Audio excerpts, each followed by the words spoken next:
Morning students. Last लेक्चरला आपण solution topic मध्ये effect of temperature on solubility of solid in liquid हे आपण study करतो. तर टेम्परेचर इन्क्रीज झालं की सॉलिडची लिक्विड मध्ये सॉल्युबिलिटी आपली इन्क्रीज होत असते जनरली. आता सॉल्युबिलिटी सॉलिडची लिक्विड मध्ये ही दोन रिएक्शन मध्ये डिपेंड असते. एखादा सबस्टन्स लिक्विड मध्ये डिझॉल्व होत असताना तो एक्सोथर्मिक रिएक्शन पण देतो आणि एंडोथर्मिक रिएक्शन पण देत असतो. एक्सोथर्मिक रिएक्शन मध्ये हीट रिलीज होत असते, टेम्परेचर इन्क्रीज होत असतं, त्यावेळी सॉल्युबिलिटी काय होत असते आपली की डिक्रीज होत असते. आणि एंडोथर्मिक रिएक्शन मध्ये काय होत असतं, जसं टेम्परेचर वाढणार तशी हीट ऍब्सॉर्ब होत जाणार, त्यामुळे solubility of solid in liquid काय होणार इन्क्रीज होणार. चला तर त्यानंतर effect of temperature on solubility of solid in liquid ह्याच्यामध्ये आपण आता काय करणार आहे बघा. एक एक्सपेरिमेंटल ऑब्झर्वेशन आहे, ग्राफिकल रिप्रेझेंटेशन आहे, ते आपण बघणार आहे. त्याच्यामध्ये solubility of solid in liquid कसे आहे ते आपल्याला बघायचं आहे. पण याच्यामध्ये हा जो ग्राफ आहे एक्सपेरिमेंटल ग्राफ आहे हा, ते सॉल्युबिलिटीचं युनिट काय आपलं सॉल्युबिलिटी एक्सप्रेस इन कशामध्ये एक्सप्रेस करतोय सॉल्युबिलिटी आपण gram of solid per centimetre cube. Okay, किंवा काय असणार आपली मोल पर डीएम क्यूब किंवा मोल पर लिटर. तर काही सॉल्युबिलिटीचं युनिट सांगितलं की नाही आपण solubility. Okay, is are the gram per centimetre cube किंवा काय असणार आहे मोल पर ओके डीएम क्यूब किंवा लिटर असणार. तर ही सॉल्युबिलिटीचं युनिट आहे. ही सॉल्युबिलिटी अगेन्स्ट चल का ही सॉल्युबिलिटी अगेन्स्ट आपण जर इथं टेम्परेचर हा जर ग्राफ आपण जर प्लॉट केला ओके सॉल्युबिलिटी अगेन्स्ट टेम्परेचर, तर ह्या ग्राफ मध्ये वेगवेगळ्या सबस्टन्सची सॉल्युबिलिटी कशी ऑब्झर्व झाली बघा. ह्यामध्ये पहिला जो ग्राफ आहे याच्यामध्ये तो आपला कसा आहे बघा. फर्स्ट याच्यामध्ये आपला NaCl चा ग्राफ आहे. NaCl ते टेम्परेचर आपलं कशामध्ये असणार आहे डिग्री सेल्सिअस या युनिट मध्ये. डिग्री सेल्सिअस मध्ये टेम्परेचर. त्यानंतर इथं आपली KCl ची सॉल्युबिलिटी असणार आहे. इथं KCl असणार आहे, इथं NaCl आहे. त्यानंतर नेक्स्ट बघा याच्यामध्ये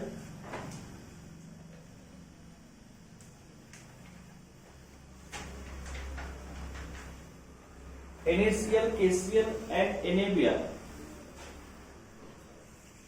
तो इथं आहे plus sodium bromide. Okay, next one बघा याच्यामध्ये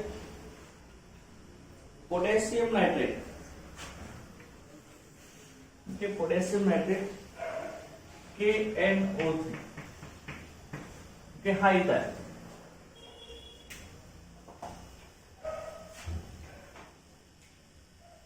त्यानंतर नेक्स्ट आपला ह्याच्यामध्ये सोडियम नायट्रेट. सोडियम नायट्रेट हा ग्राफ इथं आहे.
अशा पद्धतीने ग्राफ प्लॉट केलाय. डिफरंट सबस्टन्सचा हा जो ग्राफ आहे त्यामध्ये काय असणार आहे बघा. या ग्राफवरून आपण ऑब्झर्व करायचं. ह्याच्यावरती तुम्हाला सीईटी साठी क्वेश्चन असतात लक्षात घ्या. कसं असणार आहे बघा. इकडे आपलं सॉल्युबिलिटी आहे आणि इकडे आपलं टेम्परेचर आहे. डिग्री सेल्सिअस मध्ये. तर टेम्परेचर ह्या साईडला असं वाढणार आहे, सोल्युबिलिटी असे आपली वरती वाढत जाणार.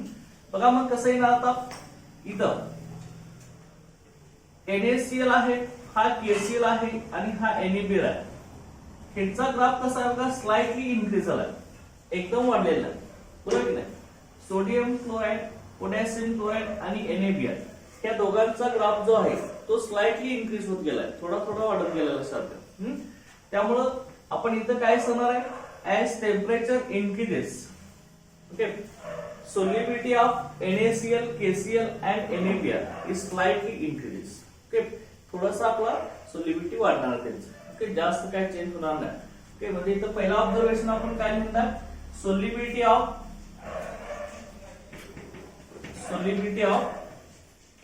NaBr. त्यानंतर नेक्स्ट आपली काय असणार आहे, KCl. चल का, हा NaBr, KCl आणि कुठले असणार आहे, NaCl. स्लाइटली इन्क्रीजेस, स्लाइटली वाढणार आहे, slightly increases with increasing temperature. हे आपण सांगू शकतो लक्षात. ओके, लक्षात का, टेम्परेचर जसं वाढणार त्यांची ते सोल्युबिलिटी स्लाइटली वाढणार आहे. त्यानंतर नेक्स्ट ऑब्झर्वेशन आपलं काय असणार आहे बघा, ह्याच्यामध्ये सेकंड ऑब्झर्वेशन हे आपलं कोणासाठी असणार आहे, सोडियम नायट्रेट ह्याचा ग्राफ इथं आहे आणि पोटॅशियम नायट्रेटचा ग्राफ इथं आहे. लक्षात, या दोघांची सोल्युबिलिटी बघा एकदम वाढली की नाही. जसं टेम्परेचर इकडे वाढत जाणार आहे तशी सोल्युबिलिटी यांची स्लाइटली इन्क्रीज झाली. स्लाइटली इन्क्रीज नव्हता, इनॉर्मस इन्क्रीज झालेलं. एकदम लार्ज क्वांटिटी मध्ये त्या पोटॅशियम नायट्रेट आणि सोडियम नायट्रेटची सोल्युबिलिटी आपली वाढलेली. लक्षात येते ना, की ग्राफ वरनच आहे, लक्षात घ्या, एकदम ग्राफ वरती आहे असं. ह्याचा पण एकदम वरती गेलाय सगळा. तर का त्याच्यावर आपण इथे काय सांगू शकतो बघा, solubility of, okay, the solubility of, okay, the solubility of कुणाची सोल्युबिलिटी बघा, potassium nitrate and sodium nitrate increases, okay, increases rapidly. हे एकदम वाढते, लक्षात घ्या, increases rapidly with increase in temperature. लक्षात आलं, with increase in temperature. okay, temperature जसं वाढणार आहे तसे यांची सोल्युबिलिटी कसं होणार, रॅपिडली वाढत जाणार. लक्षात घ्या, एकदम वाढणार आहे असं. त्यानंतर नेक्स्ट ऑब्झर्वेशन याच्यामध्ये बघा, दुसरा जो ग्राफ आहे तो आपला सोडियम सल्फेटचा आहे, NaCl. याची सोल्युबिलिटी काय होते बघा, सोल्युबिलिटीचा ग्राफ असा वरतीच आहे ना, की सोल्युबिलिटी आपली वाढत जाणार आहे अशी. इथं सोल्युबिलिटी काय झाले, डिक्रीज झाले ना, कमी झाले. टेम्परेचर इकडे वाढणार आहे आपलं. जसं टेम्परेचर वाढणार आहे तसं सोडियम सल्फेटची सोल्युबिलिटी काय होणार आहे, डिक्रीज होणार आहे. बरोबर आहे ना, की सोल्युबिलिटी सोडियम सल्फेटची डिक्रीज होणार आहे जसं टेम्परेचर वाढणार तसं. इथं काय होणार, as temperature increases, okay, as temperature increases solubility of sodium sulfate Na2SO4 decreases. बरोबर आहे. त्याचा ग्राफ कसा आहे आपला, जसं टेम्परेचर वाढणार आहे तसे आपली सोडियम सल्फेटची सोल्युबिलिटी जी आहे ती आपली काय होते, डिक्रीज होणार. As temperature increases, solubility of sodium sulfate decreases. कमी होणार आहे आपल्या लक्षात घ्या. जसं टेम्परेचर वाढणार आहे तसं सोडियम सल्फेटची सोल्युबिलिटी आपली कमी झाली. पण ह्या सबस्टन्सची जी प्रॉपर्टी आहे, जसं टेम्परेचर वाढणार तसं सोल्युबिलिटी कमी होणार. त्या प्रॉपर्टी वरून आपण अनेक सबस्टन्स एकमेकांपासून सेपरेट करू शकतो. लक्षात, तुम्हाला जर हा दिला असेल, समजा सोडियम क्लोराइड असेल किंवा पोटॅशियम नायट्रेट दिला असेल, पोटॅशियम नायट्रेट KNO3 दिला असेल, बरोबर, KNO3 आणि सोडियम सल्फेट दिला असेल, ह्या दोघांचे मिक्सर दिला असेल आणि हे तुम्हाला सेपरेट करा असं म्हटलं असेल का. तर आता हे सेपरेट कसं करणार तुम्ही, पोटॅशियम नायट्रेट आणि सोडियम सल्फेट हे आपण सुटेबल सॉल्व्हंट मध्ये टाकलं ती सोल्युबल व्हायला चालू होणार ना. तर ह्या दोघांचं तुम्हाला मिक्सचर दिलंय, पोटॅशियम नायट्रेट आणि सोडियम सल्फेटचं दिलंय. ओके, काय होणार, जसं टेम्परेचर वाढणार तशी पोटॅशियम नायट्रेटची सोल्युबिलिटी लिक्विड मध्ये वाढत जाणार, बरोबर आहे. आणि सोडियम सल्फेटची सोल्युबिलिटी कमी होत जाणार. त्यामुळे सोडियम सल्फेटची क्रिस्टल असं तुम्हाला दिलं असेल, त्याच्यामध्ये KNO3 आणि Na2SO4 दोन्ही लक्षात घ्या. मग काय होणार, जसं आपलं टेम्परेचर वाढणार आहे असं सोल्युशन असेल दोघांचं, potassium nitrate sodium sulphate. Okay, इथं काय होणार बघा, जसं आपलं काय होणार, okay, potassium nitrate sodium sulphate इथं आपण वॉटर मध्ये घेतलेलं आहे. जसं टेम्परेचर वाढणार तशी पोटॅशियम नायट्रेटची वॉटर मधली सोल्युबिलिटी काय होणार आहे, वाढत जाणार. बरोबर ना, ह्याचा ग्राफ असा आहे पोटॅशियम नायट्रेटचा, एकदम वाढलाय ना इथून, असं नाही एकदम इन्क्रीज झालाय. त्यामुळे याची त्या वॉटर मध्ये सोल्युबिलिटी सगळ्यात जास्त होईल. आणि सोडियम सल्फेट कसा होणार आहे, ह्याचा ग्राफ कसा, टेम्परेचर वाढले की सोल्युबिलिटी कशी होते अंदाजे, की टेम्परेचर वाढले की सोल्युबिलिटी कमी झाली की नाही. त्यामुळे सोडियम सल्फेटची सोल्युबिलिटी कमी होईल जसं टेम्परेचर कमी होईल तसं. आणि मग सोडियम सल्फेट अशी बॉटमला असे क्रिस्टलच्या फॉर्म मध्ये कलेक्ट होईल, चल का. आणि मग हे आपण काय करू शकतो, फिल्टर करून सोडियम सल्फेटचे क्रिस्टल फिल्टर पेपर वरती मिळतील आणि potassium nitrate as it is solution मध्ये राहील, बरोबर आहे ना. ही प्रॉपर्टी इम्पॉर्टंट आहे लक्षात घ्या. आपण सेपरेशन ऑफ सॉल्ट करू शकतो डिपेंडिंग अपॉन सोल्युबिलिटी. ते दोन सबस्टन्सची सोल्युबिलिटी वेगवेगळी असेल तर ते आपण एकमेकांपासून सेपरेट करू शकतो, ते bye filtration process. Okay, understand. आता त्यानंतर बघा दुसऱ्या याच्यामध्ये आपण काय सांगू शकतो बघा, हे ग्राफिकल रिप्रेझेंटेशन आहे, हे तुम्ही लक्षात ठेवायचं आहे. किती सॉल्ट आहेत बघा याच्यामध्ये, 1 2 3 4 5 6 हे लक्षात ठेवायला लागतं. ओके, ह्यांची सोल्युबिलिटी काय म्हणते ह्याच्यावरती क्वेश्चन तुम्हाला असतात. त्यानंतर नेक्स्ट बघा,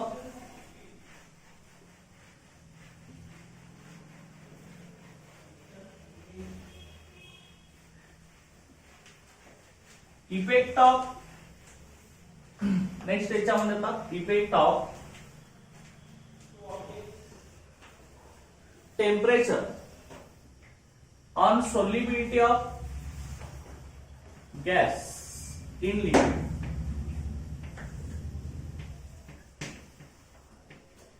ओके, ते लक्षात असू. Effect of temperature on solubility of gas in liquid. आता इथं गॅसच्या सोल्युबिलिटी वरती काय इफेक्ट होणार आहे ते आपल्याला बघायचं आहे. Effect of temperature on solubility of gas in liquid. Okay, liquid मध्ये एखादा गॅस सोल्युबल होतोय की नाही हे टेम्परेचरवर डिपेंड असणार असतं. Solubility of gas in water, ठीक आहे, solubility of gas in water decreases as temperature increases. Okay, let's look. Okay, as temperature increases. Okay, generally let's look. Okay, general of classes. Okay, solubility of gas in water decreases as temperature increases. जसं temperature वाढणार आहे तशी गॅसची water मध्ये soluble होण्याची capacity कमी होते. लक्षात आहे. आता अकॉर्डिंग टू चार्ल्स लॉ आपला काय सांगतोय रे, चार्ल्स लॉ काय सांगतोय, ते चार्ल्स लॉ, ते चार्ल्स लॉ आपला काय सांगतोय, ते चार्ल्स लॉ आपला पार्लम डायरेक्टली प्रोपोर्शनल टू काय, टेम्परेचर, बरोबर ना. म्हणजे जसं टेम्परेचर वाढणार आहे तसं व्हॉल्यूम ऑफ गॅस वाढलं पाहिजे, लक्षात घ्या, चल का. ओके, जसं टेम्परेचर वाढणार तसं व्हॉल्यूम ऑफ गॅस वाढलं पाहिजे. परंतु इथं काय होते लक्षात घ्या, ह्यामध्ये गॅसची सोल्युबिलिटी जसं टेम्परेचर वाढणार आहे तशी सोल्युबिलिटी कमी होते नाही. कारण काय, याचं रिझन काय बघा. Okay, solubility of gases in water decreases as temperature increases. Okay, याचं रिझन काय बघा, की गॅस मॉलिक्यूल जे आहे ती वॉटर मध्ये डिझॉल्व होत असताना, गॅसेस डिझॉल्व होत असताना, ती gases dissolve in water. Okay, gas आपले वॉटर मध्ये डिझॉल्व होत असताना they are condensed, dissolve in water in which they are condensed. Okay, लक्षात आलं. ज्यावेळी गॅस मॉलिक्युल्स वॉटर मध्ये डिझॉल्व्ह होत असतात त्यावेळी ती कंडेन्स होत असतात ना. कंडेन्स म्हणजे काय, त्यांचं कंडेन्सेशन होत असतं, म्हणजे पेपर शेड मधून त्यांचं कन्व्हर्जन कशात होत असतं, लिक्विड शेड मध्ये होत असतं. समजा का, अंडरस्टँड. काही वॉटर मध्ये डिझॉल्व्ह होत असतात म्हणजे गॅस स्टेट मधून त्यांचं कन्व्हर्शन लिक्विड शेड मध्ये होत असतं, कंडेन्स होत असतं, लक्षात घ्या.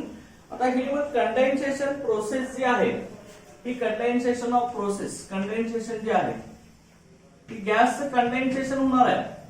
कंडेन्सेशन प्रोसेस आपली कसं आहे, एक्सोथर्मिक प्रोसेस आहे. लक्षात आहे का, कंडेन्सेशन प्रोसेस आपली कशी आहे, एक्सोथर्मिक प्रोसेस आहे ना. एक्सोथर्मिक प्रोसेस मध्ये काय होणार आहे मग, हीट आपली, हीट काय होणार आहे एक्सोथर्मिक प्रोसेसला, हीट काय होणार, एक्सोथर्मिक प्रोसेस मध्ये हीट रिलीज होणार ना, की हीट बाहेर पडत असते. ओके, जेवढा आपण टेम्परेचर इथं इनक्रीज करणार आहे तेवढी हीट आपली बाहेर पडणार आहे. Solubility of gas in water must decrease होणार. Okay, therefore solubility of gas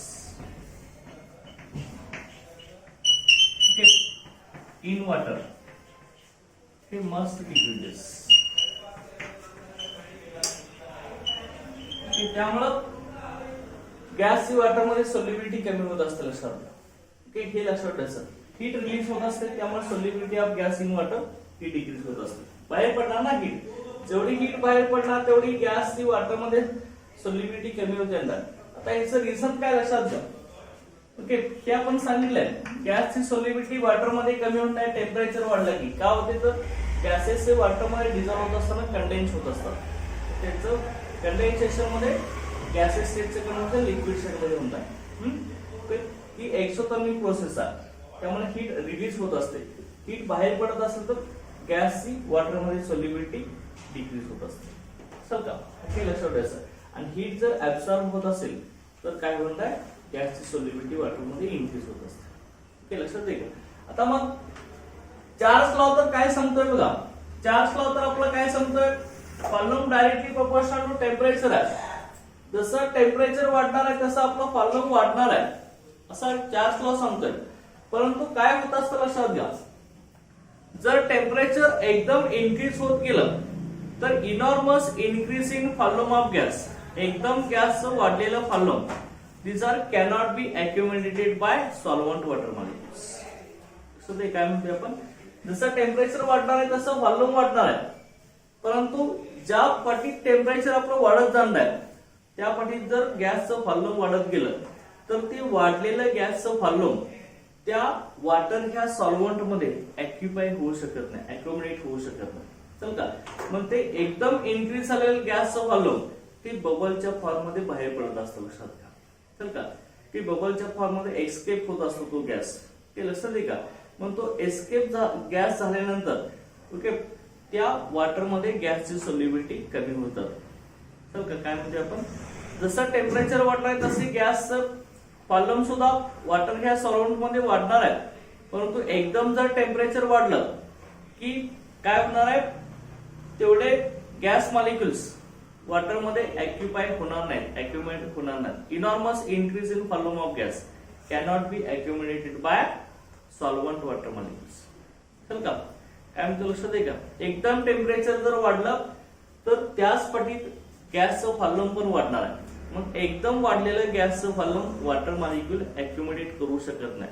मग ते एक्स्ट्रा झालेलं गॅसचं व्हॉल्यूम आहे, एकदम जास्त वाढलेलं गॅसचं जे व्हॉल्यूम आहे ते बबलच्या फॉर्म मध्ये गॅस मॉलिक्युल एस्केप होऊन ती कमी होत असते. चल का, आता आपण पर्टिक्युलर एक्झाम्पल घेऊया. आपण जर रिव्हर वॉटर असेल किंवा नदीतलं पाणी असेल किंवा दुसरं आपलं एखाद्या तलावामध्ये पाणी असेल, ओके लेक वॉटर, त्याच्यामध्ये आपण ऑब्झर्व करायचं तर गेल्यानंतर कसं होत असतं बघा. त्यामध्ये आपण ऑब्झर्व केलं तर एका ठराविक टाइम नंतर त्या वॉटर मधून असे वरती बबल्स येतात असतात बघा, स्मॉल स्मॉल बबल येत असतात, बरोबर आहे की नाही. ते स्मॉल बबल म्हणजे काय असं नाही, वॉटर मध्ये डिझॉल्व्ह झालेला जो गॅस आहे तो बाहेर पडत असतो. डिझॉल्व्ह ऑक्सिजन असतो तो बाहेर पडत असतो. ओके, कशाला का तो बाहेर पडत असतो, लक्षात घ्या. बबलच्या फॉर्म मध्ये एस्केप होत असतो. मग त्यामुळे काय होत असतं बघा, एस्केप झाल्यामुळे गॅसचं वॉटर मधलं व्हॉल्यूम कमी होत असतं. लक्षात येईल का? ओके बघा, आता तुम्ही जनरल एक्झाम्पल ऑब्झर्व करायचं आहे. हे आपलं वॉटर आहे, हो का? इथं वॉटर आहे आपलं, हो का? हे असं आपलं वॉटर आहे. ओके, जसं टेम्परेचर वाढणार आहे तसं गॅसचं व्हॉल्यूम सुद्धा इथे वाढत जाणार आहे. परंतु एकदम टेम्परेचर वाढला की गॅसचं इन्क्रीज झालेलं व्हॉल्यूम ओके त्या वॉटर मॉलिक्यूल मध्ये ऍक्टिफाय होणार नाही. ते इन्क्रीज झालेलं गॅसचं व्हॉल्यूम असं बबलच्या फॉर्म मध्ये बाहेर पडणार, हो का? बबल्स असे बाहेर पडणार आहेत, हो का?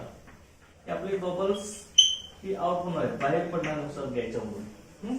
मग बबल्सच्या फॉर्म मध्ये गॅस मॉलिक्यूल इव्हॉल्व्ह होत असेल, बाहेर पडत असतं गॅसचं वॉटर मध्ये काय होणार आहे, ते व्हॉल्यूम कमी होणार ना, कमी होणार आहे. ओके, मग ह्याचाच इफेक्ट जो आहे तो ऍक्वेटिक लाईफ वरती होत असतो.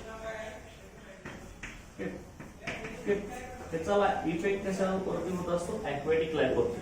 Decrease in volume of gas is affect on life of aquatic animals. Sir काय ऍक्वेटिक एनिमल्स म्हणजे काय? ऍक्वेटिक लाईफ म्हणजे पाण्यामध्ये राहणारे जे ओके जे फिश असतील किंवा बाकीचे जे अॅनिमल असतील त्याच्यावरती इफेक्ट होत असतो, हो का? कसं होत असतं लक्षात घ्या. आपण जर फिश घेतले असेल, हो का? ऍक्वेटिक लाईफ फिश ते मासे आपण घेतले असेल तर रेग्युलर आपण ऑब्झर्व करायचं. समर सीझनला काय होत असतं बघा, समर सीझनला काय होत असतं बघा, समर सीझन मध्ये टेम्परेचर वॉटरचं एकदम वाढलेलं असतं. सी वॉटर बघा तुम्ही किंवा रिव्हर वॉटर बघा तुम्ही, की नदीतलं पाणी तुम्ही बघू शकताय किंवा विहिरीतील पाणी सुद्धा बघू शकताय किंवा लेक वॉटर सुद्धा बघू शकताय. की समर सीझन मध्ये टेम्परेचर आपलं एकदम इन्क्रीज झालं असतं, वाढलेलं असतं. त्यामुळं काय होत असतं, गॅसची वॉटर मधली सोल्युबिलिटी कमी होत असते. तो एकदम वाढलेला गॅस असा बबलच्या फॉर्म मध्ये बाहेर पडत असतो. ओके, मग काय होत असतं, हे कोल्ड ब्लडेड अॅनिमल्स आहेत म्हणजे फिश आहेत. ओके, मग गॅसचं व्हॉल्यूम जर कमी होत असेल, डिझॉल्व गॅसचं व्हॉल्यूम वॉटर मध्ये कुठला गॅस असणार आहे, डिझॉल्व ऑक्सिजन असणार आहे. डिझॉल्व झालेलं ऑक्सिजन, ते डिझॉल्व ऑक्सिजनच हे फिश घेत असतात, हो का? त्यांच्या रेस्पिरेशन साठी. मग लक्षात घ्या, जसं टेम्परेचर जेवढं वाढणार आहे तशी गॅसची वॉटर मधली सोल्युबिलिटी कमी होत येणार. मग मला सांगा, समर सीझन मध्ये काय असणार आहे, इथं सरफेसला जे वॉटर प्रेझेंट आहे, सरफेसला प्रेझेंट असलेल्या वॉटर मध्ये टेम्परेचर, सरफेसला जे वॉटर प्रेझेंट आहे त्या वॉटरचं टेम्परेचर एकदम जास्त असणार आहे ना. मग इथं डिझॉल्व ऑप्शन कसं असेल, कमी असेल का जास्त असेल? टेम्परेचर जेवढं जास्त असणार आहे तेवढं गॅसची वॉटर मधली सोल्युबिलिटी कमी होत जाते. समर सीझन मध्ये जे वॉटर सरफेसला प्रेझेंट आहे त्याचं टेम्परेचर एकदम जास्त असतं, त्यामुळे इथे डिझॉल्व झालेला ऑक्सिजन गॅस एकदम कमी असतो. त्यामुळं जे फिश आहेत ते काय करत असतात, वॉटरच्या लोअर लेवलला असतात. उन्हाळ्याच्या दिवसात फिश इथं खाली असतात, वरती नसतात, ऑब्झर्व करायचं. तर उन्हाळ्या दिवसात इथं वॉटरच्या लोअर लेवलला टेम्परेचर कमी असतं, त्यामुळे इथं डिझॉल्व ऑक्सिजन गॅस सगळ्यात जास्त असतो, लक्षात घ्या. त्यामुळे water always stay at lower level in summer season. Sir उन्हाळ्या दिवसात जे फिश असतात ते वॉटरच्या लोअर लेवलला असतात, लक्षात घ्या. आणि विंटर सीझन मध्ये किंवा पावसाळ्यामध्ये लक्षात घ्या, की रेनी सीझन मध्ये किंवा विंटर सीझन मध्ये काय असतं, आपलं टेम्परेचर कमी असतं ना. टेम्परेचर जेवढं कमी असणार आहे तेवढं डिझॉल्व ऑक्सिजन गॅस जास्त असणार आहे. ते टेम्परेचर कमी असतं रेनी सीझन मध्ये किंवा विंटर सीझन मध्ये. टेम्परेचर कमी असतं, जे वॉटर आपलं अप्पर लेवल आहे, वरती जे वॉटर आहे इथं डिझॉल्व ऑक्सिजन गॅस सगळ्यात जास्त असतो, लक्षात. ओके, त्यामुळं फिश काय असतात, आपलं विंटर सीझन किंवा रेनी सीझन मध्ये हे कसे असतात, तर वॉटरच्या वरच्या लेअर मध्ये प्रेझेंट असतात, प्रेझेंट ऍट अप्पर लेअर, वरच्या लेअरला प्रेझेंट असतात. उन्हाळ्यामध्ये फिश हे लोअर लेवलला असतात. ओके, कारण का इथे डिझॉल्व ऑक्सिजन गॅस जास्त असतो. आणि पावसाळ्या दिवसामध्ये फिश हे कुठं असतात, तर अप्पर लेवलला असतात, इथे डिझॉल्व ऑक्सिजन गॅस असतो, लक्षात. हे लक्षात ठेवायचं. हे ऍप्लिकेशन आहे आपलं, solubility of gas in liquid. तर का जसं आपलं टेम्परेचर वाढणार आहे तसे आपली व्हॉल्यूम पण वाढणार आहे. परंतु एकदम जर टेम्परेचर वाढलं तर गॅसची सोल्युबिलिटी कमी होत असते वॉटरमध्ये. ते एकदम वाढलेल्या गॅसचं व्हॉल्यूम हे सॉल्व्हंट वॉटर मॉलिक्यूल ऍक्टिफाय करू शकत नाही. त्यामुळे ते गॅसचं वाढलेलं व्हॉल्यूम बबलच्या फॉर्म मध्ये बाहेर पडत असतं, त्यामुळे गॅसचं व्हॉल्यूम कमी होतं. ते असं का त्यामुळे solubility of gases in liquid decreases as temperature increases enormous quantity. Okay, so therefore in summer season aquatic animals they at lower level because it contains more dissolved oxygen, and in summer rainy season or winter season okay, they always prefer at upper layer of water because the dissolved oxygen is more. Understand? Okay, application आहे लक्षात आलं का तुम्हाला? Okay, आता त्याच्यानंतर हा effect of solubility of gas in liquid झाला. आता दुसरा आपण बघणार आहे इफेक्ट ऑफ प्रेशर. प्रेशरचा इफेक्ट काय होत असतो सोल्युबिलिटी ऑफ गॅस वरती लक्षात. Effect of pressure on solubility of gas.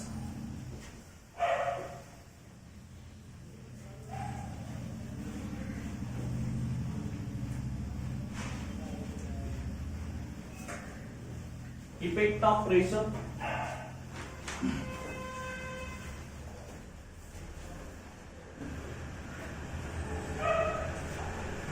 effect of pressure on effect of pressure on effect of pressure on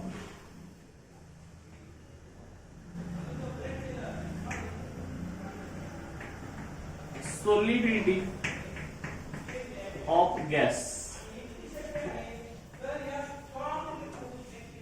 in liquid. Okay. Effect of pressure on solubility of gas in liquid. Okay. प्रेशरचा effect गॅसच्या solubility वरती कसा होणार? की liquid मध्ये gas असेल तर pressure आपण अप्लाय केलं तर गॅसची लिक्विड मध्ये सोल्युबिलिटी कशी असणार आहे ते आपल्याला बघायचं. आता तुम्ही जर सॉलिड जर घेतला असेल, सॉलिड आणि लिक्विड वरती किती प्रेशर अप्लाय केलं तर त्यांचं व्हॉल्यूम कमी जास्त होईल का? सॉलिड एखादा घेतला असेल, कुठला असेल, आता हा डस्टर असेल, किती प्रेशर अप्लाय केलं तर याचं व्हॉल्यूम कमी होईल का? होणार नाही ना. एखादा लिक्विड असेल, लिक्विड वरती पण किती प्रेशर अप्लाय केला आपण त्याचं व्हॉल्यूम कमी होईल का?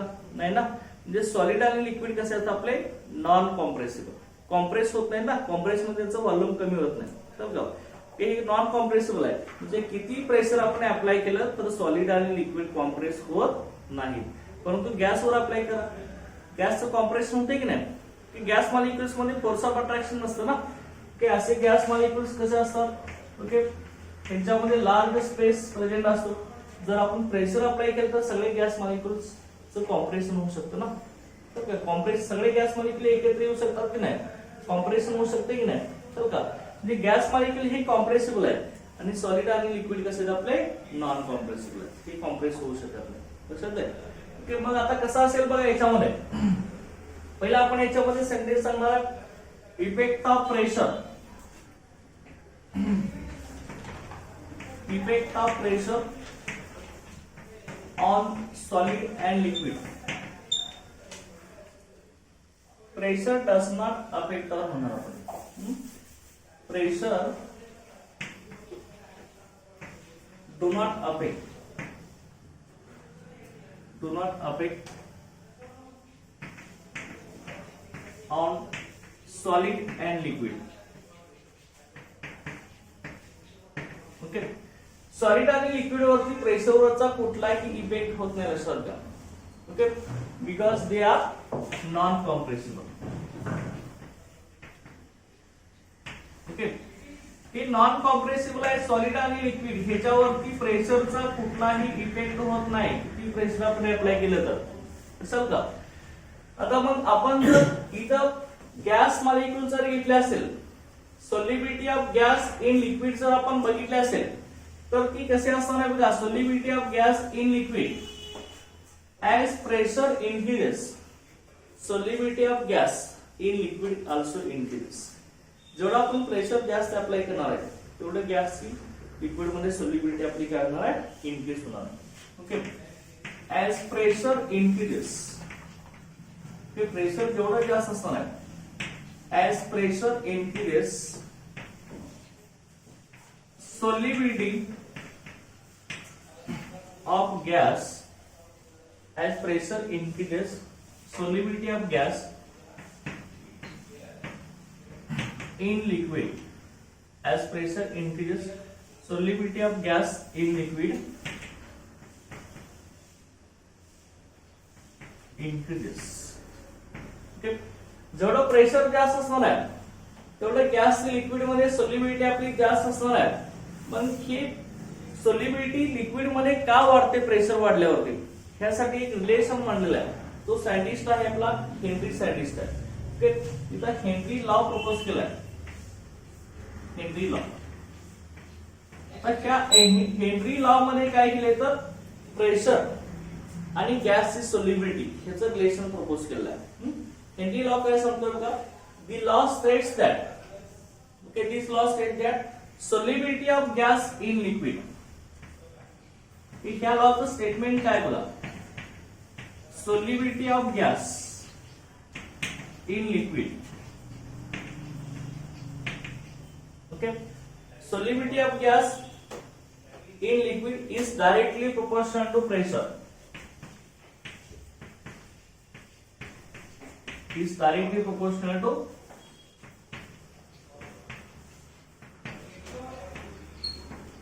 directly proportional to pressure. Okay, directly proportional to pressure of gas.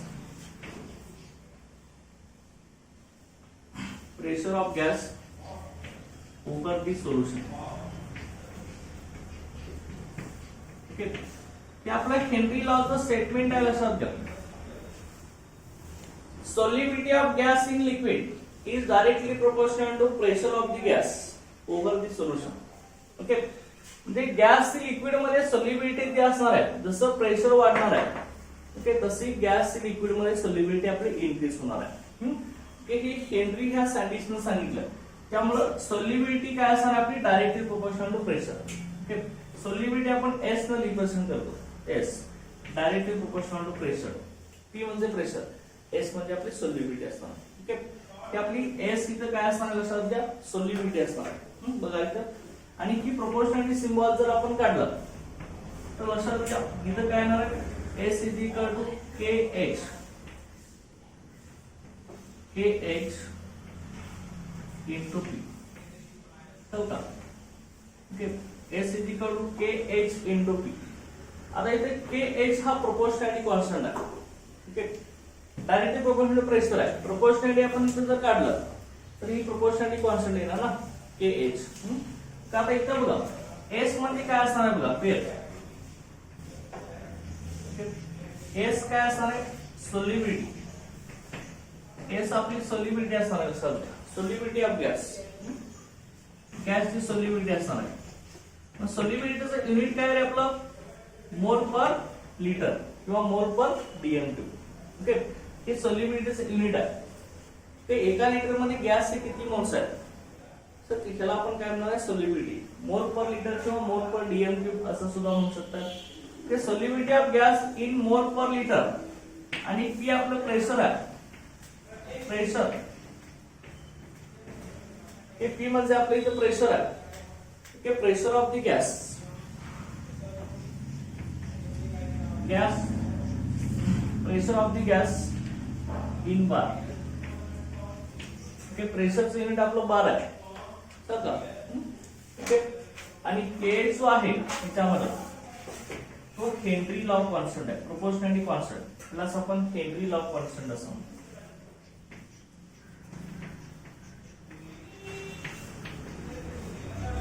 Okay, के काय आपला हेनरी लॉ कॉन्स्टंट आहे. ओके, आता मग त्या हेनरी लॉ कॉन्स्टंटची जर व्हॅल्यू आपल्याला काढायची असेल तर ती आपली कशी येणार बघा. Okay, S is equal to K S into P आहे ना. Okay, K S into P आहे. आता लक्षात घ्या हा K S is equal to काय ना, एस डिवाइड बाय पी ना. ओके, हेनरी लॉ कॉन्स्टंटची व्हॅल्यू काय ना, एस डिवाइड बाय पी होणार आहे. चल का, जर प्रेशर जर आपण इथं 1 बार घेतला असेल, प्रेशरची व्हॅल्यू जर 1 बार असेल तर काय येणार आहे आपला, Henry law constant is equal to काय ना, solubility. Kx is equal to काय येणार आपलं, एस येणार. Henry law constant is equal to solubility. म्हणजे solubility of Henry law constant आपण काय सांगतो बघा, solubility of gas in liquid when its pressure over the solution is 1 bar. Okay, solubility Henry law constant काय असणार आहे बघा, solubility of gas, solubility of gas in liquid. Okay, solubility of gas in liquid when its pressure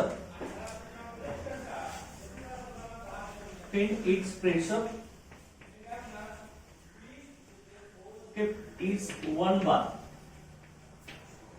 Okay, when its pressure is 1 bar over the solution.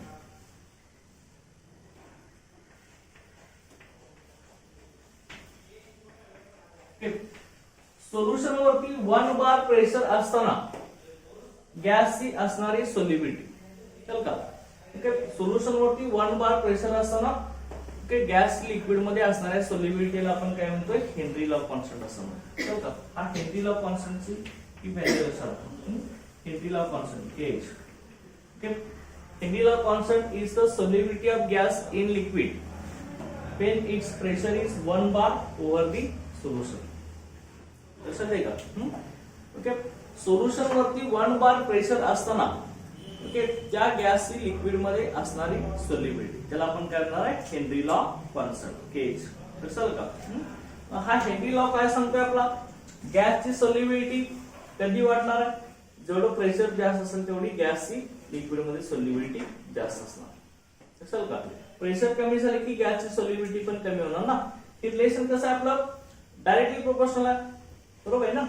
Okay, हे सगळं आपले unit side लक्षात घ्यायचं. आता त्यानंतर आपण काय हेनरी लॉचे ऍप्लिकेशन आपण बनवणार आहे, डेमॉन्स्ट्रेशन ऑफ हेनरी लॉ. हा हेनरी लॉ काय सांगतो, प्रेशर वाढले की गॅसची लिक्विड मध्ये सोल्युबिलिटी वाढणार.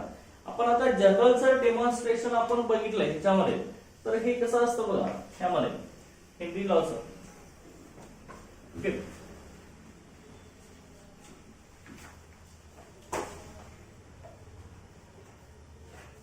तुम्ही इथं लक्षात घ्या, याचं डेमॉन्स्ट्रेशन आपण जर बघितलं असेल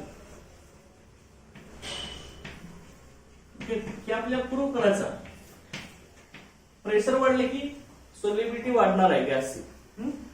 तर लक्षात घ्या, आपण जर कार्बोनेटेड ड्रिंक्स घेतले असतील, कार्बोनेटेड ड्रिंक्स किंवा एरिएटेड ड्रिंक्स जर आपण घेतले असतील, एरिएटेड सगळे कोल्ड ड्रिंक्स. ओके, तर ह्या कोल्ड ड्रिंक्सच्या बॉटल मध्ये काय असतं बघा, कार्बोनेटेड ड्रिंक्स मध्ये कार्बन डायऑक्साइड प्रेझेंट असते. एरिएटेड म्हणजे एअर असणार सगळे, सर का एअर मध्ये सगळं मिक्सर असणार, ओके, O2 N2 CO2 सगळं. ओके, कार्बोनेटेड ड्रिंक्स किंवा एरिएटेड कोल्ड ड्रिंक्स ह्यांच्यामध्ये आपण जनरली बघतो, लक्षात घ्या. ओके, हायली प्रेशर अप्लाय करून, तर का ह्यांच्या बॉटल मध्ये ओके असं ते आपले असे बॉटल असतात, का त्यांच्या हे बॉटल मध्ये वरती अशी कॅप असते आपली. ओके, ही जी कॅप असते इथं आपलं असं हे सगळे कोल्ड ड्रिंक्स असतात. ओके, असे फिलअप केलेले.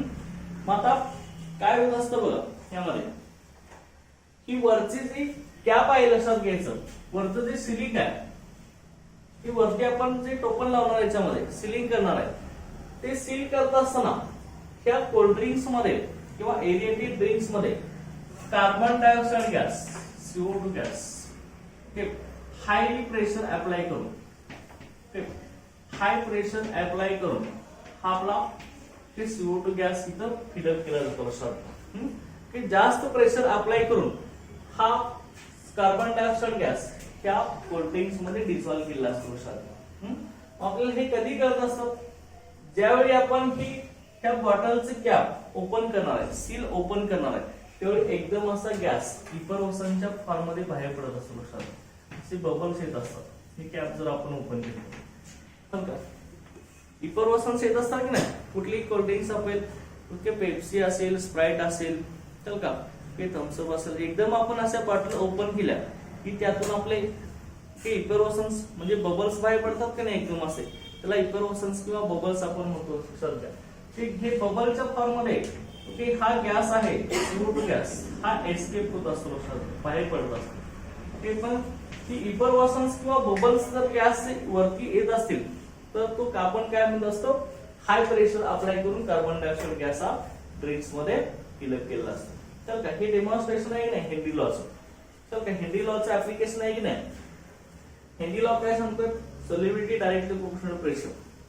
ओके, गॅसची लिक्विड मध्ये असणारी सॉल्युबिलिटी ही प्रेशरवरती डिपेंड आहे. जेवढं प्रेशर जास्त असणार आहे तेवढी गॅसची लिक्विड मध्ये सॉल्युबिलिटी जास्त. म्हणजे हायली प्रेशर अप्लाय करून आपण कोल्ड ड्रिंक्स किंवा सॉफ्ट ड्रिंक मध्ये CO2 गॅस आपण फिलअप करत असतो. जसं प्रेशर आपण कॅप ओपन करणार तसं प्रेशर कमी होणार आणि तो कार्बन डायऑक्साइड गॅस काय होणार आहे, बबलच्या फॉर्म मध्ये एक्सकेप होणार आहे किंवा ह्याची इपरव्हॉशन्स येणार आहे. लक्षात येईल ना. ओके, आणि त्यानंतर दुसरं याच्यामध्ये आपण ऍप्लिकेशन बघू शकता. याच्यामध्ये आपण इथं जर addition of sparingly soluble salt. Okay, दुसरं लक्षात, addition of common salt. Common salt जर आपण ऍड करत असेल, रेग्युलर आपलं मीठ असणार सोडियम क्लोराइड, कॉमन सॉल्ट म्हणतो ना आपण याला, लक्षात येईल ना. मग हा जो कॉमन सॉल्ट आहे हा किती असणार आहे बघा. Okay, addition of common salt. जर कॉमन सॉल्ट आपण कोल्ड ड्रिंक्स किंवा सॉफ्ट ड्रिंक मध्ये आपण टाकला, मीठ जर आपण टाकलं तर काय होत असतं. ओके, तर बबल्स हे चालू होतं. लक्षात, कॉमन सॉल्ट काय डिझॉल्व होतं ना. ओके, ओके, कोल्ड ड्रिंक्स मध्ये पेप्सी असेल, स्प्राइट असेल, त्याच्यामध्ये आपण जर टाकलं तर ते डिझॉल्व होत असतं आणि जो कार्बन डायऑक्साइड गॅस असतील किंवा बाकीचे गॅसेस आहेत जे आपले कोल्ड ड्रिंक्स मध्ये डिझॉल्व झाले आहेत त्यांची सॉल्युबिलिटी कमी करत असतं. लक्षात, मीठ. ओके, ती बबल्स वरती आणत असतं. जेवढे बबल्स जास्त बाहेर पडणार तेवढी गॅसची सॉल्युबिलिटी काय होत असते, ओके, कमी होत असते त्या लिक्विड मध्ये. तर का कॉमन सॉल्ट ऍड केल्यामुळे काय होत असतं, गॅसची लिक्विड मधली सॉल्युबिलिटी डिक्रीज होत असते. हे लक्षात ठेवायचं. हे सगळे आपली ऍप्लिकेशन्स ऑफ हेनरीज लॉ होते.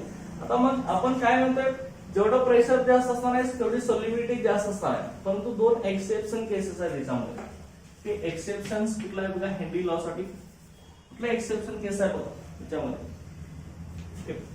हे बघा एक्सेप्शन जे आहे, exceptions of Henry law. Henry लॉचे दोन एक्सेप्शन आहेत. कुठले एक्सेप्शन आहेत बघा, अमोनिया अँड कार्बन डायऑक्साइड. हे दोन गॅस आहेत. Okay, do not dissolve in water.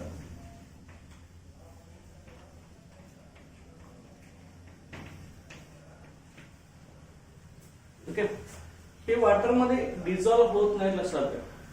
Okay, do not gases like ammonia and carbon dioxide do not obey Henry law. समजा do not dissolve in water. हे Henry law obey करत नाही. लक्षात घ्या, हे do not obey Henry law.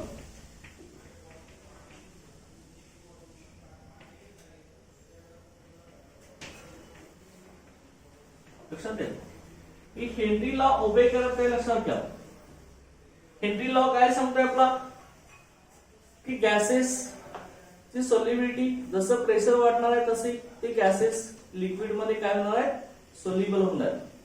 परंतु ammonia आणि carbon dioxide gas हे वॉटर मध्ये डिझॉल्व होत नाहीत. बाकीच्या लिक्विड मध्ये डिझॉल्व होऊ शकतात परंतु वॉटर मध्ये डिझॉल्व होऊ शकत नाही. कार्बन डायऑक्साइड आहे बाकीच्या कोल्ड ड्रिंक्स मध्ये डिझॉल्व होते परंतु हा वॉटर मध्ये डिझॉल्व होऊ शकत नाही जास्त क्वांटिटीमध्ये. तर रिझन काय लक्षात घ्या, कारण का की अमोनिया आणि CO2 गॅस आहेत, हे जे दोन गॅस आहेत तर हे काय करत असतात बघा, हे जे दोन गॅस ओके NH3 आणि CO2 हे गॅस बघा वॉटर बरोबर रिएक्शन देत असतात. Because NH3 and CO2 gas do not dissolve in water and do not obey Henry law. Okay, because ह्याचं रिझन काय बघा, because they react with water. Okay, कारण का ते वॉटर बरोबर रिएक्शन दाखवत असतात. बघा इथं अमोनिया आपण जर वॉटर मध्ये घेतला तर लक्षात घ्या कुठली रिएक्शन देतो बघा, रिव्हर्सिबल रिएक्शन. अमोनियावरती नायट्रोजन वरती लोन पेअर ऑफ इलेक्ट्रॉन असते. वॉटर कसं असतं, वॉटर मध्ये कुठल्या आयन असतात, H+ आणि OH- आयन वॉटर मध्ये आपले प्रेझेंट असतात. ओके, हे आयन्स वॉटर मध्ये असतात. NH3 वॉटर मधल्या H+ बरोबर रिएक्ट होतो आणि NH4+ आयन तयार करतो. आणि इथला वॉटर मॉलिक्यूल वॉटर मधला ऍज परत ते OH मायनस आणि NH4 प्लस कंबाईन परत NH3 आणि वॉटर तयार करतात. त्यामुळे ते वॉटर वर रिएक्शन देतात आणि CO2 कार्बन डायऑक्साइड हा सब वॉटर बरोबर रिएक्ट झाला की हा कार्बोनिक ऍसिड तयार करतो H2CO. चल का हा H2 ऑक्सिजन घेतो H2CO. हे कार्बोनिक ऍसिडचं फॉर्मेशन होतं सध्या. त्यामुळे हेनरी लॉचे दोन एक्सेप्शन आहेत. Ammonia and CO2 gas do not obey Henry law, okay, because they react with water molecules. So, हे लक्षात ठेवायचं. त्यानंतर बघा पेपर प्रेस पुढचा आता याच्यामध्ये बघा जे प्रॉब्लेम्स आपण बघणार आहे हेनरी लॉचे ते प्रॉब्लेम्स याच्यामध्ये जे दिलेले आहेत तेच प्रॉब्लेम आपण इथे घेऊया. फर्स्ट प्रॉब्लेम याच्यामध्ये बघा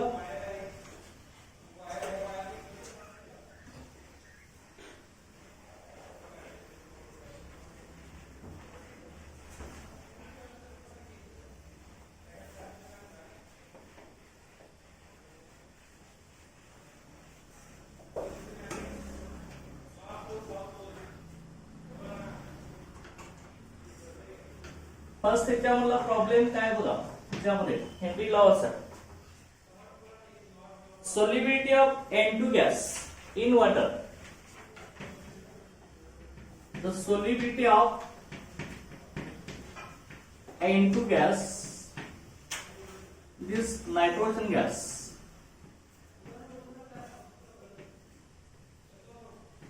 okay,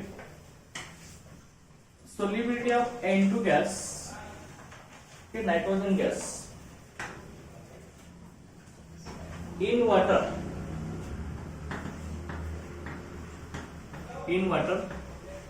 at 25 degrees Celsius, at 25 degrees Celsius and 1 bar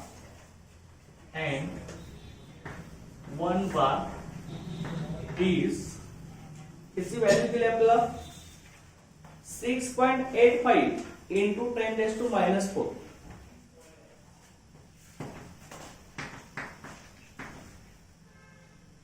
मोल पर लिटर. हे आपल्याला सोल्युबिलिटी दिले मोल per litre.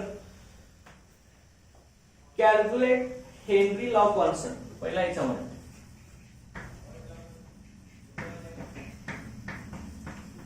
Calculate Henry law constant.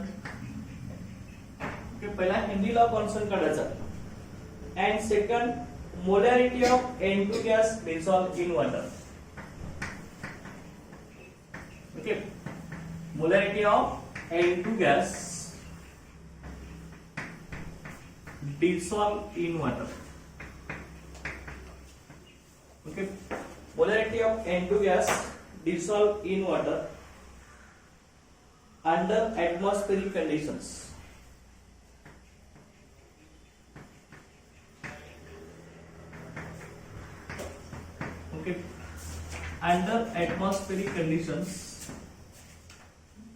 Under atmospheric conditions, when partial pressure of N2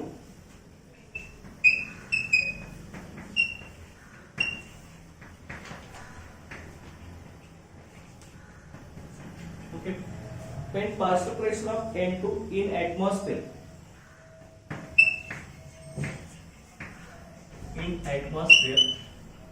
is 0.75 bar. Okay, हा आपला problem आहे हेनरी लॉ होता.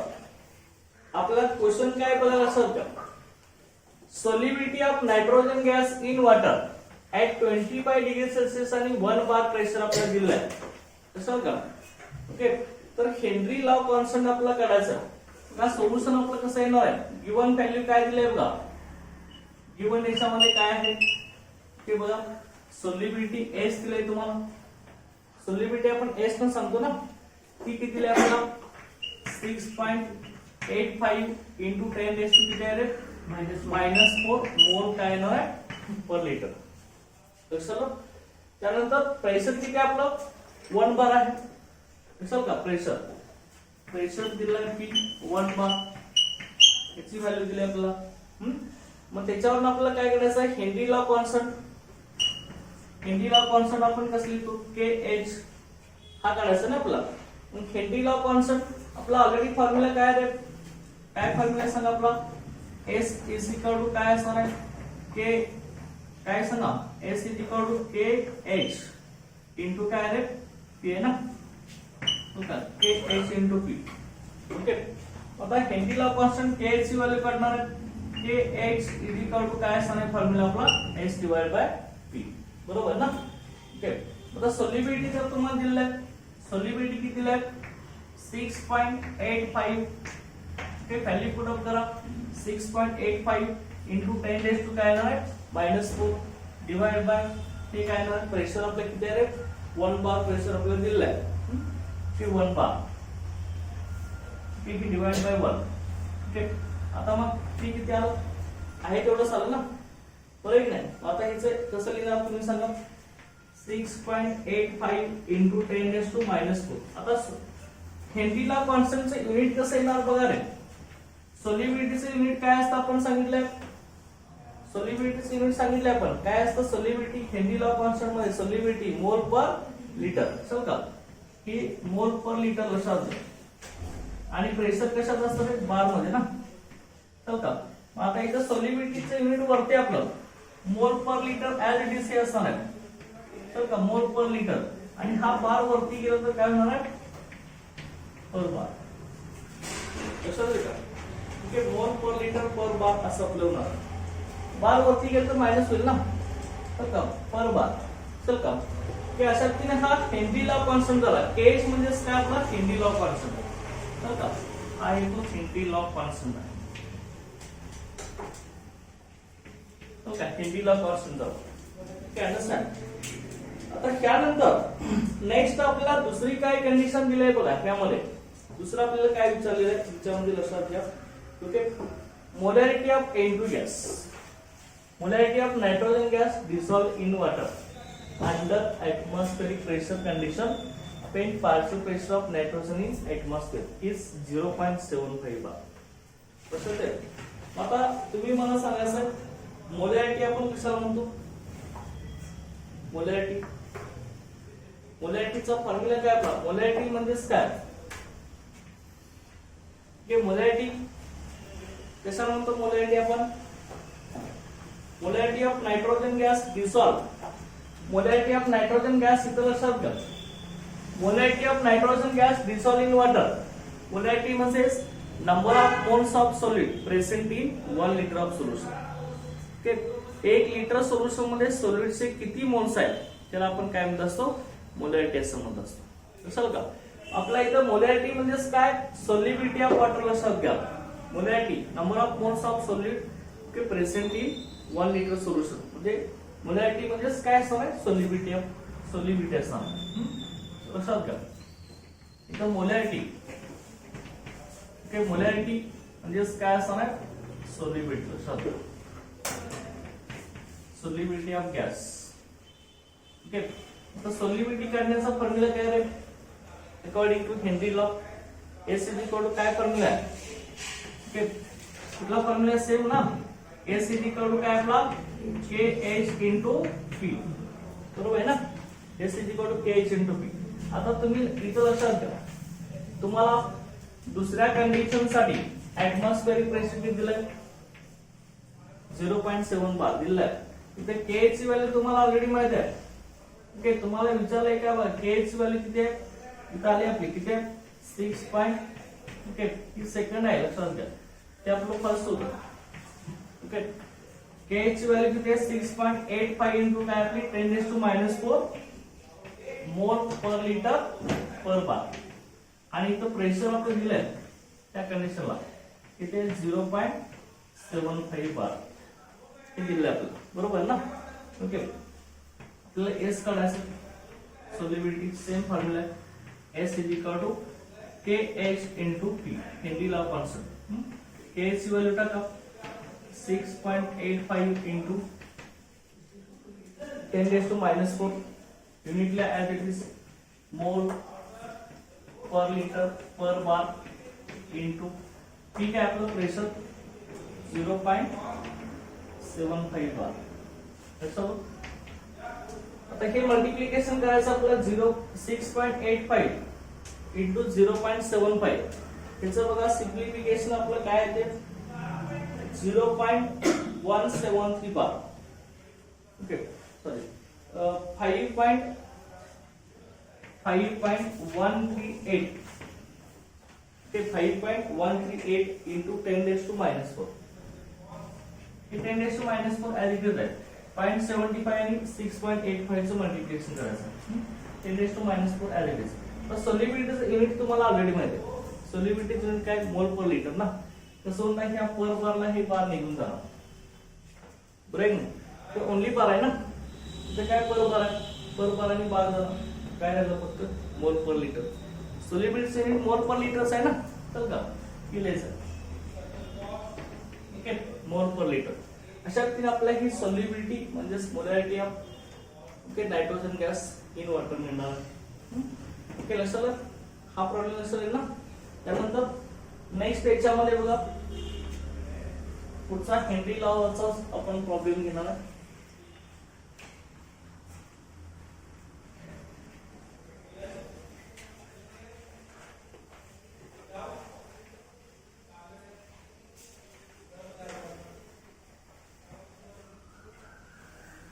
बघा लक्षात घ्या. नेक्स्ट काय बघा प्रॉब्लेम आपल्या याच्यामध्ये the Henry law constant of okay the Henry law constant of methyl bromide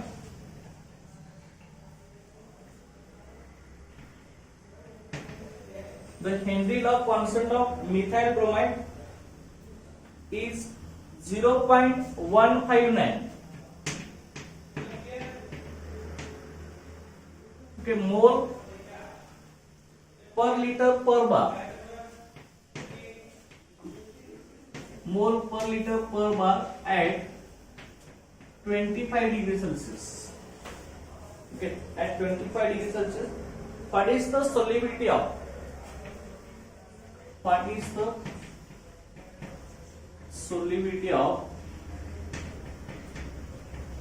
okay what is the solubility of methyl bromide in water.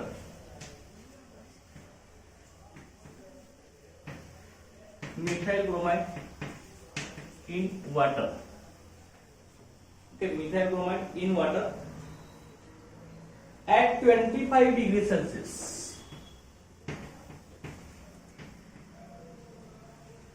Okay, at 25 degrees Celsius and at pressure of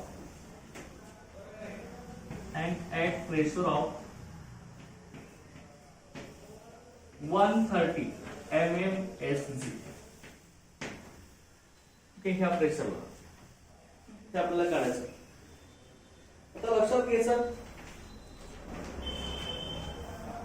इथं आपल्याला solubility विचारलेलं आहे 25 degree सेल्सिअसला. Formula आपला same येणार आहे. बघा काय काय दिलं आपल्याला याच्यामध्ये टेम्परेचर दिले 25 डिग्री सेल्सिअस.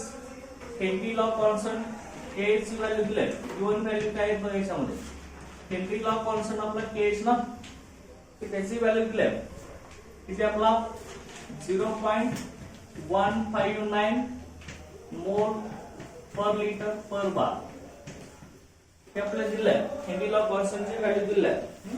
त्यानंतर प्रेशर आपल्याला दिलंय. प्रेशर कशात आहे बघा 130 mmSg. आता ही प्रेशरचं युनिट आहे mmSg.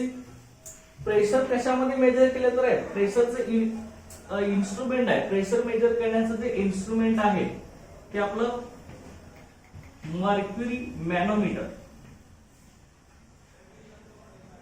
किंवा बॅरोमीटर. ओके ह्या इन्स्ट्रुमेंटनं आपण प्रेशर मेजर करत असतो सध्या मर्क्युरी मॅनोमीटर किंवा बॅरोमीटर ते ह्यानं आपण प्रेशर मेजर करत असतो. मग आता त्या मर्क्युरी मॅनोमीटर किंवा बॅरोमीटर मध्ये मर्क्युरी कॉलम असतो लक्षात घ्या. Mercury column he height of mercury column असते. ओके, ही असे एक इन्स्ट्रुमेंट असते याच्यामध्ये मर्क्युरी कॉलमची हाईट असते असेल तर का मर्क्युरी असतो असा. तो जसं थर्मामीटर मध्ये आपला मर्क्युरी जसा वरती जातो ना तशाच पद्धतीने इथं पण लक्षात घ्या. ओके, मर्क्युरी कॉलम असतो. Okay, height of mercury column HG column. Okay, mercury कॉलमची जी हाईट असते बॅरोमीटर किंवा मर्क्युरी मॅनोमीटर मध्ये ती आपली 760 mm एचजी असते. ते 760 millimetre mm. Okay, 760 mm HG मध्ये काय असणार आहे 76 सेंटीमीटर ऑफ एचजी. कारण का 1 सेंटीमीटर मध्ये 10 मिलीमीटर ना आपलं, बरोबर आहे ना. ओके, एवढी असते सध्या. मग आपल्याला दिले प्रेशर कशामध्ये दिलेलं आहे 130 mm एचजी मध्ये दिले ना. तुम्हाला ऑलरेडी माहित आहे. अच्छा का इथं बघा 1 bar. Okay, 1 atmosphere is equal to 1 bar. Okay, म्हणजे किती असतं 1.01325 into 10⁻⁵ newton per metre square असते. समजा किंवा 1.01325 न्यूटन पर मीटर स्क्वेअरला आपण काय म्हणतो रे आणखी पास्कल असं म्हणतो. अरे का प्रेशरचं युनिट न्यूटन पर मीटर स्क्वेअरला आपण पास्कल असं म्हणतोय. मग आता आपल्याला काय करायचं लक्षात घ्या. हे इथं 1 एटमॉस्फेअर इज इक्वल टू 1 बार म्हणजे एवढं असतं. म्हणजे 760 mm एचजी असतं किंवा 76 सेंटीमीटर एचजी असतं. ठीक आहे, लक्षात लक्षात आहे. मग आपल्याला दिलेलं प्रेशर कशामध्ये आहे mm एचजी मध्ये ना. आणि हेनरी लॉ कॉन्स्टंट मध्ये प्रेशर कशात आहे तुम्हाला given pressure height of mercury column मध्ये दिले ना 130 mm एचजी मध्ये दिलंय. परंतु हेनरी लॉ कॉन्स्टंटचं युनिट मध्ये प्रेशर कशात आलाय बार. हे पुढे युनिट आहे प्रेशरचं आहे ना. हेनरी लॉ कॉन्स्टंट मध्ये बार आलाय ते त्यामुळे दोन्ही एका युनिट मध्ये आपल्याला करून घेतली पाहिजे. लक्षात घ्या हेनरी लॉ कॉन्स्टंट मध्ये बार आहे तर इथलं प्रेशर सुद्धा आपल्या बार मध्ये केलं पाहिजे. तर का मग मला सांगा mmHg पेक्षा बार मोठा आहे की नाही. 1 बारची व्हॅल्यू एवढी आहे लक्षात घ्या 760 mmHg आहे की नाही. आता मग हे कसं करणार सांगा. प्रेशर आपल्याला 130 mmHg चं कन्वर्जन बार मध्ये करायचं आहे. तर हे काय करायला लागेल सांगा. हे डिवाइड करायला लागेल ना. तर का 760 बार बरोबर आहे ना. ओके, 130 1 बार म्हणजे किती आहे 760 mmHg. mmHg चा बार मध्ये करून घ्यायचा तर काय करायला लागेल डिवाइड करायला लागेल ना. 760 डिवाइड करायला लागेल तेव्हा त्याचं कन्वर्जन बार मध्ये होऊन जाईल. मग ह्याचं युनिट आपला किती येणार आहे बघा ह्याच्यामध्ये 760. ओके, हे आपलं किती येईल बघा ह्याच्यामध्ये. एक सिम्प्लिफिकेशन जे आपलं आहे ते किती येणार सांगा ह्याच्यामध्ये 130 divided by 760.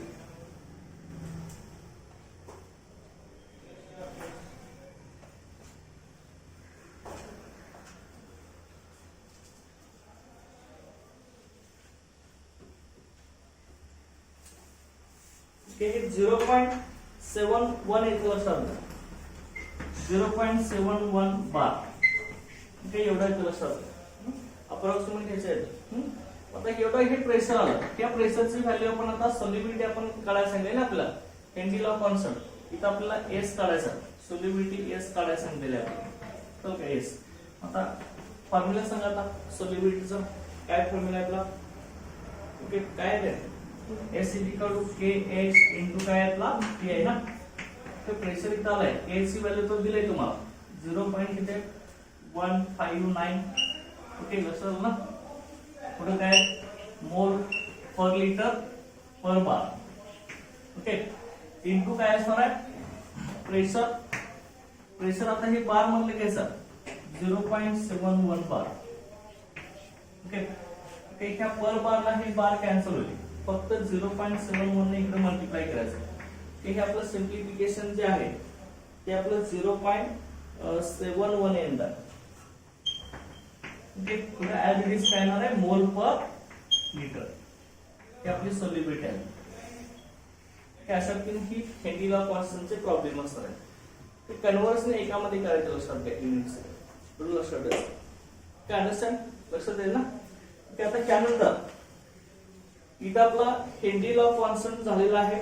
नेक्स्ट आपण बघणार आता paper pressure of solution of liquid in liquid.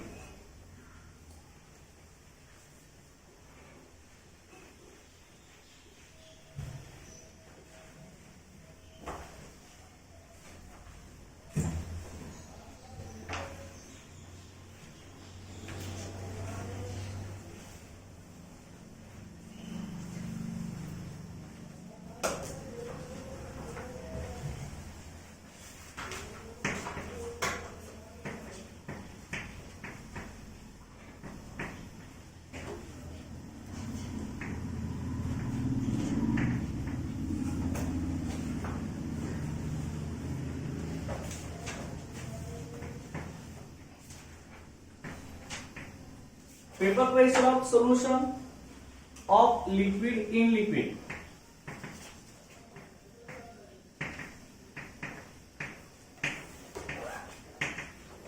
Okay. Paper pressure of solution of liquid in liquid. आता लक्षात घ्या एखादं सोल्युशन आहे त्याच्यामध्ये दोन लिक्विड एकमेकांमध्ये मिक्स आहेत. लक्षात घ्या paper pressure of solution in liquid. Sir का म्हणजे ह्याच्यामध्ये काय असणार आहे सॉलिड सुद्धा लिक्विड आहे सॉल्व्हेंट सुद्धा लिक्विड आहे. Liquid in liquid. आपण एक बायनरी सोल्युशन आपण कन्सिडर केलं. कन्सिडर अ बायनरी सोल्युशन. बायनरी सोल्युशन आपण कशाला म्हणलं होतं ज्या सोल्युशन मध्ये दोन कंपोनेंट प्रेझेंट आहेत त्याला आपण काय म्हणणार आहे बायनरी सोल्युशन असं म्हणणार आहे. ज्याच्यामध्ये तीन कंपोनेंट प्रेझेंट नसतात त्याला आपण काय म्हणणार आहे टर्नरी सोल्युशन असं म्हणणार आहे. तर का बायनरी सोल्युशन मध्ये दोन कंपोनेंट असणार आहेत. Binary solution containing two volatile liquids. हे दोन व्होलेटाइल लिक्विड याच्यामध्ये असतील. Binary solution containing two volatile liquids. दोन व्होलेटाइल लिक्विड इथे असतील A1 and A2. ठीक आहे असं कन्सिडर करा. आता व्होलेटाइल लिक्विड म्हणजे काय ज्या लिक्विडचं कन्व्हर्शन गॅसेस स्टेट मध्ये होत असतं पेपर स्टेट मध्ये होत असतं त्याला आपण काय म्हणणार आहे व्होलेटाइल लिक्विड्स. चल का ज्या लिक्विडचं कन्व्हर्शन पेपर स्टेट मध्ये होणार आहे त्याला आपण व्होलेटाइल लिक्विड असं म्हणणार आहे. बायनरी सोल्युशन आहे याच्यामध्ये दोन व्होलेटाइल लिक्विड्स आहेत. एक A1 आहे एक A2 आहे. ओके मग आता हे सोल्युशन आपण जर एखाद्या कंटेनर मध्ये प्लेस केलं असेल ओके म्हणजे आपण आता तिथं असं एखादा कंटेनर आपण घेतला असेल असा एखादा कंटेनर असेल त्याच्यामध्ये दोन आपण लिक्विड घेतले A1 and A2 ते ह्या कंटेनर मध्ये आपण घेतले. आता ह्या दोन्ही लिक्विड हे असं क्लोज्ड कंटेनर मध्ये आपण इथे घेतलंय तर ही दोन लिक्विड कसे आहेत आपले व्होलेटाइल आहेत. व्होलेटाइल असल्यामुळे ते पेपर स्टेट मध्ये झाले बनणार ना पेपराइज होणार आहे. नसेल का तर पेपराइज होत असताना ह्यांचे तयार झालेले पेपर्स इथून एस्केप व्हायला कुठलाही स्पेस नाही ना. चल का त्यामुळे ही पेपर सेट मध्ये गेलेलं लिक्विड आहे ते काय करणार आहे त्या खाली असणाऱ्या सोल्युशन वरती प्रेशर एक्सेप्ट करणार आहे. बरोबर आहे की नाही. काय म्हणतो लक्षात घ्या बायनरी सोल्युशन आहे त्याच्यामध्ये दोन व्होलेटाइल लिक्विड्स आहेत A1 आणि A2. हे दोन्ही व्होलेटाइल लिक्विड आपण एखाद्या क्लोज्ड कंटेनर मध्ये आपण असं घेतलेलं आहे. मग व्होलेटाइल लिक्विड असल्यामुळे त्यांची टेंडन्सी काय असते पेपर शेड मध्ये जाण्याची. आता ही व्होलेटाइल लिक्विड खाली असं यांचं लिक्विड आहे इथं आपण घेतलं ह्या कंटेनर मध्ये. आता दोन्ही लिक्विड असे पेपर शेड मध्ये झाले पेपराइज व्हायला आले तर त्यांचे पेपर्स इथं असे कलेक्ट होतील ना. पुढे त्यांचे पेपर इथे कलेक्ट होतील की नाही असेल. ओके त्या दोन्ही A1 आणि A2 दोघांचे पेपर इथे कलेक्ट होतील का नाही. ओके आता मग हे जे पेपर सेट मधले मॉलिक्युल्स आहेत हे पेपर सेट मधले मॉलिक्युल्स काय करत असतात तर त्यावेळी त्या सोल्युशन वरती प्रेशर एक्सर्ट करतात. का ते प्रेशर एक्सर्ट करत असतात का आणि त्याच प्रेशरला काय म्हणतात पार्शल प्रेशर असं म्हणतात. त्याला काय आपण म्हणणार आहे पार्शल प्रेशर असं. बघा लक्षात घ्या काय म्हणतो बायनरी सोल्युशन आहे त्याच्यामध्ये दोन व्होलॅटाइल लिक्विड्स आहेत A1 आणि A2. हे आपण एखाद्या क्लोज्ड कंटेनर मध्ये घेतला असेल तर इथले लिक्विड वेपराइज होणार. A1 हा लिक्विड सुद्धा वेपराइज होणार आहे, A2 सुद्धा लिक्विड वेपराइज होणार आहे. त्यांचे वेपर मॉलिक्युल्स एकमेकांमध्ये मिक्स होणार नाही ना, मिक्स होणार की नाही. कुठले A1 चे वेपर कुठले A2 चे वेपर हे आपल्याला सांगता येणार नाही. दोन्ही लिक्विडचे वेपर एकमेकांमध्ये मिक्स होणार आहे. मिक्स झाल्यानंतर हे वेपर मॉलिक्युल्स काय करणार आहेत, त्या सोल्युशन वरती प्रेशर एक्सर्ट करणार असतात. इथं स्पेस पूर्ण भरला ना, परत हे वेपर मॉलिक्युल परत लिक्विड मध्ये एला बनणार की नाही, कंडेन्स होऊन त्यावेळी प्रेशर एक्सर्ट करणार लिक्विड वरती लक्षात घ्या. त्या एक्सर्ट झालेल्या प्रेशरलाच काय म्हणायचं, vapour pressure of liquid in a mixture. त्यालाच काय म्हणणार आहे आपण, पार्शियल प्रेशर असं म्हणणार. सॉरी, वेपर प्रेशर म्हणून पार्शियल प्रेशर म्हणणार. पार्शियल प्रेशर कधी असतं, दोन लिक्विड एकमेकांमध्ये मिक्स झाल्यानंतर ते वेपराइज व्हायला चालू होतात, वेपर स्टेटमेंट जायला चालू होतात. त्यावेळी दोन्ही लिक्विडचे वेपर मॉलिक्युल्स एकत्रित मिळून सोल्युशन वरती प्रेशर अप्लाय करत असतात. त्याला आपण काय म्हणणार आहे, पार्शियल प्रेशर असं म्हणणार. लक्षात का, समजलेला पॉइंट हा. पार्शियल प्रेशर कशाला म्हणायचं, दोन व्होलॅटाइल लिक्विड क्लोज्ड कंटेनर मध्ये आपण घेतले. मग आता क्लोज्ड कंटेनर आहे, हे दोन्ही लिक्विड वेपराइज होतील. वेपराइज झाल्यावरती त्यांचे वेपर मॉलिक्युल्स हा स्पेस ऑक्युपाय करतील ना, एम्प्टी स्पेस कितला ऑक्युपाय करतील क्लोज्ड कंटेनर वरती. मग हा एम्प्टी स्पेस पूर्ण संपला पेपर मॉलिक्युल ऑक्युपाय होऊन, तर ही दोन्ही पेपर मॉलिक्युल एकमेकांमध्ये मिक्स होऊन परत हे काय करणार आहे, लिक्विड स्टेट मध्ये येण्यासाठी त्या सोल्युशन वरती प्रेशर एक्सर्ट करणार आहे. त्याला आपण काय म्हणणार आहे, पार्शियल प्रेशर असं म्हणणार आहे. का ओके, त्यालाच आपण काय म्हणणार आहे, पार्शियल प्रेशर असं म्हणणार आहे. आता मग पार्शियल प्रेशर जे आहे ते मोल फ्रॅक्शन से रिलेटेड असतं. Okay, partial pressure, okay, this partial pressure it is related to mole fraction.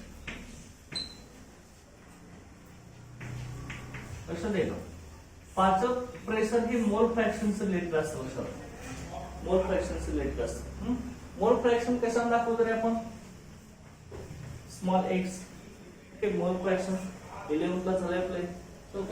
Okay, मोल फ्रॅक्शन x न सांगतो. मोल फ्रॅक्शन काय असतो आपला, मोल फ्रॅक्शन हे काय असतो, काय असतो रे, N1 divide by N1 plus N2. N1 म्हणजेच काय रे, number of moles of solvent, आणि N2 म्हणजेच काय असणार, number of moles of solute. Mole fraction म्हणजेच काय, डेफिनेशन काय आपली, it is the ratio of number of moles of that component present in the solution to the total number of moles of all the component present in the solution. Okay, एखाद्या solution मधील त्या कंपोनेंटचे number of moles आणि total number of moles ह्याचा ratio असतो मोल fraction मध्ये. इथं N1 मध्ये काय असणार आहे, की इथं आपण x मध्ये फक्त n डिवाइड बाय इथं Na म्हणूया आणि इथं Np असं म्हणूया. दोन कंपोनेंट ना, त्या दोन्ही कंपोनेंटचं नंबर ऑफ मोलची सम आणि कुठल्या कंपोनेंटचं काढायचं त्याचे इथं वरती असतं. किंवा तुम्हाला बी ह्या कंपोनेंटचे मोल फ्रॅक्शन काढायचं, एक्स हे झालंय, एक्स बी कसं असणार आहे, N B divide by N A plus N B. तुम्ही जर इथं सॉलिडचे नंबर ऑफ मोल्स घेतले असेल, मोल फ्रॅक्शन घेतलं असेल, ते x1 मध्ये सॉलिडचं मोल फ्रॅक्शन आहे, सॉरी सॉल्व्हंटचं, हे कसं येणार, N1 divide by N1 plus N2 असं असते. N1 म्हणजेच काय असणार आहे, number of moles of solvent, सॉल्व्हंटचे नंबर ऑफ मोल्स. का आणि N2 मध्ये नंबर ऑफ मोल्स काय असणार आहे, सॉलिडचे नंबर ऑफ मोल्स. का N1 divide by N1 plus N2 म्हणजे number of moles of solvent plus number of moles of solute खाली येतात. आणि इथं x2 म्हणजेच काय असणार आहे, x म्हणजे मोल फ्रॅक्शन आहे, सॉल्व्हंटचं मोल फ्रॅक्शन x1, सॉल्यूटचं मोल फ्रॅक्शन आपलं काय असतं, x2 असतं. ओके, हे N2 divide by N1 plus N2 या फॉर्म्युला आपण दाखवतो. आणि sum of mole fraction of solute and solvent जर आपण केलं, x1 प्लस x2 जर आपण केलं असेल तर हे आपलं कसं येतं रे बघा, N1 okay N1 plus N2 असं होतं plus okay N2 divide by N1 plus N असं होतं. हे जर आपण टोटल सिम्प्लिफाय जर केलं असेल, हे टोटल जर सिम्प्लिफाय केलं असेल तर हे कसे येतं रे? x1 is equal to x1 plus x2 okay हेच कसं येतं आपलं 1 येतं ना. सिम्प्लिफाय करा x1 प्लस x2 ह्याची व्हॅल्यू टाकली ना दोघांची आपण दिसलं का? ही जर आपण सिम्प्लिफाय केलं की कॉमन जर घेतला आपण ह्यातला n1 1 upon n1 plus n2 common येईल ना ह्याच्यातला. हे जर आपण सिम्प्लिफाय केलं तर एवढे येते x1 plus x2 is equal to 1 येतं. x1 इज इक्वल टू आपण 1 मायनस x2 म्हणू शकतो. तर असं पण आपण सांगू शकतो. ओके ह्याच्यामध्ये कसं लगा हे लक्षात ठेवायचं. हे तुम्हाला झालं आहे 11th स्टँडर्ड. आता त्यानंतर बघा बायनरी सोल्युशन आपण बघणार आहे. बायनरी सोल्युशन मध्ये जे सोल्युशनचं प्रेशर असणार आहे ते सोल्युशन वरती जे प्रेशर असणार आहे त्याला आपण पार्शियल प्रेशर असं म्हणणार आहे. दोन व्होलॅटाइल लिक्विड्स असणार आहेत बायनरी सोल्युशन मध्ये A1 आणि A2. हे दोन्ही व्होलॅटाइल लिक्विड असणार आहेत. त्यांचे पेपर मॉलिक्युल्स पेपराइज झाल्यानंतर हे पेपर मॉलिक्युल्स काय करतात तर त्या सोल्युशन वरती प्रेशर एक्सर्ट करत असतात मिक्सर मध्ये. त्याला आपण काय म्हणणार आहे पार्शियल प्रेशर असं म्हणणार. आणि ते पार्शियल प्रेशर कुणाशी रिलेटेड आहे? मोल फ्रॅक्शन से रिलेटेड आहे. तर का x1 हे सॉल्व्हंटचं मोल फ्रॅक्शन, x2 हे सॉल्व्हेंटचं मोल फ्रॅक्शन असतं. x1 सॉल्व्हंटचं मोल फ्रॅक्शन हा फॉर्म्युला आहे, सॉल्व्हेंटचं मोल फ्रॅक्शनला हा फॉर्म्युला आहे. दोघांचे नंबर ऑफ मोल्स जर आपण एकत्र केले म्हणजे सम केले तर sum of mole fraction of solvent and solvent is unity. तर का युनिटी असते. तर का हे लक्षात ठेवा. ओके आता मग त्याच्यावर आता आपण रॉड्स लॉ म्हणजे काय असणार आहे ते आपण आता स्टडी करणार आहे.